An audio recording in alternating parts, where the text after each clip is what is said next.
Use ಮಾಡೋ formula slope ಕಂಡುಹಿಡ್ಕೊಳ್ಳೋದಕ್ಕೆ ಎರಡು point ಕೊಟ್ಟಾಗ ಯೂಸ್ ಮಾಡೋ ಫಾರ್ಮುಲಾ ಹೇಳ್ರಿ.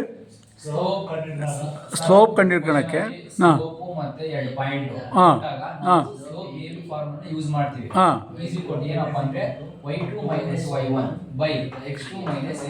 ಇದು ಎರಡು ಪಾಯಿಂಟನ್ನು ಕೊಟ್ಟು ಸ್ಲೋಪನ್ನು ಕಂಡುಹಿಡ್ಕೊಳ್ಳಿ ಅಂದಾಗ ಯೂಸ್ ಮಾಡೋ ಫಾರ್ಮುಲಾ.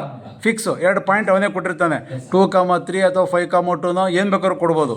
ಎರಡು ಪಾಯಿಂಟ್ ಕೊಟ್ಟು ಸ್ಲೋಪ್ ಕಂಡುಹಿಡ್ಕೊಳ್ಳಿ ಅಂದರೆ slope A B is equal to, A B ಅಂದರೆ ಪಾಯಿಂಟ್ಸ್ ನೇಮ್, ಅದು ಎ ಬಿನೇ ಆಗಿರ್ಬೋದು, ಪಿ ಕ್ಯೂ ಆಗಿರ್ಬೋದು, ಏನನ್ನಾಗಿರ್ಬೋದು ಪಾಯಿಂಟು. ಎರಡು ಪಾಯಿಂಟ್ ಕೊಟ್ಟು ಸ್ಲೋಪ್ ಕಂಡುಹಿಡ್ಕೊಳ್ಳಿ ಅಂದರೆ ಯಾವಾಗಲೂ ಯೂಸ್ ಮಾಡೋ formula y2 - y1 divided by x2 - x1. ಫಿಕ್ಸಾ? ಏನಪ್ಪ ನೀನು ಮದು ಎರಡು ಪಾಯಿಂಟು ಅವನದು ವರ್ಡಲ್ಲಿ TW2 ಅಂತ ಕೊಡ್ತಾನೆ. 2 ಅಂದರೆ ಈ ಎರಡು ಪಾಯಿಂಟ್ಸ್ನೇ ಅವ್ನು 2 ಅಂತ ಕರೆಯೋದು, ಸರಿನಾ? 2 ಅಂತ ಕೊಡ್ಬೋದು, ಅಥವಾ ಇವೆರಡೇ ಪಾಯಿಂಟ್ಸ್ ಕೊಟ್ಟರು ಏನೋ ಕೊಡ್ಬೋದು. ನಿಮಗೆ ಕೊಡೋದು ನೇಮೇ ಕೊಡೋಲ್ಲ ಅವನು, ಎ ಮತ್ತು ಬಿ ಅಂತ ಮೆನ್ಷನ್ ಮಾಡೋದೇ ಇಲ್ಲ ಅವನು, ನೀವೇ ಎ ಬಿ ಅಂತ ತಗೊಳೋದು. ನೋಡಲ್ಲಿ ಅಲ್ಲಿ ಫಸ್ಟ್ ಪಾಯಿಂಟ್ ಇದೆಯಲ್ಲ ಮದು, 2,3 ಅಂತ ಇದೆಯಲ್ಲ, 2,3 ಯಾವುದು 2,3 ಅದೇ ಎ ಪಾಯಿಂಟು. ಅಲ್ಲಿ ಎ ಅಂತ ಕೊಟ್ಟಿರಲ್ಲ ಅವನು. ಸರಿನಾ? ನೀನು ಬರೀ slope of find the slope of A line passing through 2 points ಅಂತ ಕೇಳ್ತಾರೆ. ಆವಾಗ ಎರಡು ಪಾಯಿಂಟು ಕೊಟ್ಟಾಗ ಸ್ಲೋಪನ್ನು ಕಂಡುಹಿಡ್ಕೊಬೇಕಾದ್ರೆ ಯೂಸ್ ಮಾಡೋ ಫಾರ್ಮುಲಾ ಸ್ಲೋಪ್ ಎ ಬಿ. ಅದಕ್ಕೆ ಎ ಬಿ ಅಂತ ನೀವೇ ತಗೊಂಡಿದ್ಯಾ. ಫಾರ್ಮುಲಾ ಏನು? y2 - y1 divided by x2 - x1. ಸರಿನಾ? ಅದ್ರ ಜೊತೆಗೆ ಕನ್ಫ್ಯೂಸ್ ಆದಂಗೆ ಇನ್ನೊಂದು ಹೇಳ್ತೀನಿ ನೋಡು. Find the equation of the line, ಕೇಳಿಸ್ಕೊಳ್ಳಿ, find the equation of the line passing through 2 points. Find the equation of the line, ನೋಡಿ ಏನು ಯೂಸ್ ಮಾಡ್ದೆ ಅಲ್ಲಿ, find the equation of the line passing through 2 points.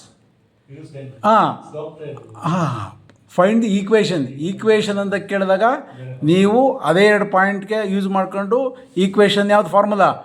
y - y1 divided by x - x1.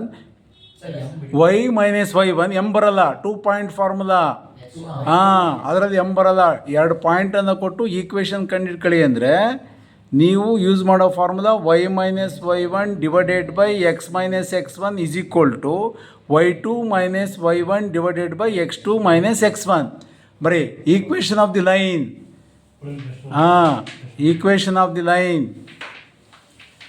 Equation of the line ನೋಡಿ, equation ಅಂತ ಪದ ಬಂತೀಗ. Equation of the line equation of the line passing through 2 points. TW2 ಇರಬೇಕು ಅಂತೇನಿಲ್ಲ. Find the equation of line ಅಥವಾ straight line ಅನ್ಬೋದು. Find the passing through 2 ಅಂತ ಬೇಕಾದರೂ ಯೂಸ್ ಮಾಡ್ಬೋದು, 2 ಅಂತ ಯೂಸ್ ಮಾಡಬೇಕು ಅಂತೇನಿಲ್ಲ. ಪಾಸಿಂಗ್ ಥ್ರೂ 2 ಪಾಯಿಂಟ್ಸ್ ಅಂತ ಬೇಕಾದರೂ ಯೂಸ್ ಮಾಡ್ಬೋದು, 2 ಅಂತ ಇರಲೇಬೇಕು ಅಂತೇನಿಲ್ಲ. ಥ್ರೂ ಪಾಯಿಂಟ್ಸ್, ಎರಡು ಪಾಯಿಂಟ್ ಇರ್ತವೆ. ಈಗ ನೀವು ಬರ್ದಿದ್ದಲ್ಲ ಯಾವುದು ಎರಡು ಪಾಯಿಂಟು, 2,3 5,3 ಯಾವುದೋ ಇರುತ್ತೆ ಪಾಯಿಂಟ್ಸ್ ನೇಮು.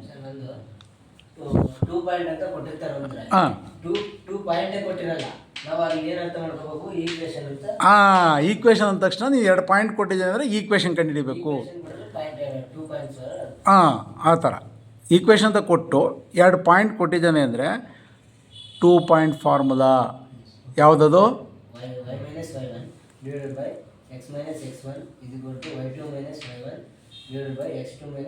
ಯಾವಾಗಿದು ಈಕ್ವೇಷನ್ ಅಂತ ಕೇಳಿದಾಗ. ಸರಿನಾ? ಸ್ಲೋಪ್ ಅಂತ ಕೇಳಿದ್ರೆ ಅಲ್ಲಿ ಕೊಟ್ಟೋಗ್ತೀಯ.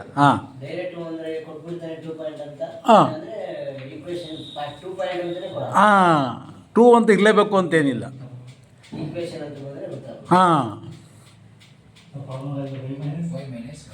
y - y1 ಡಿನೋಮಿನೇಟ್ರಲ್ಲಿ ನೋಡಿ ಹೆಂಗೆ ಬರೀ, ಡಿನೋಮಿನೇಟರ್ ಹೆಂಗೆ, x - x1 is equal to y2 - y1. ಕೆಳಗಡೆ ಏನು ಬರೀತೀಯ ಅದು ಕಾಂಬಿನೇಷನ್ x2 - x1. ಮೇಲ್ಗಡೆ ನೋಡ್ಕೊಂಡೆ ಬರೀ ಅಂದೆ ನಾನು. ಅಷ್ಟೇ.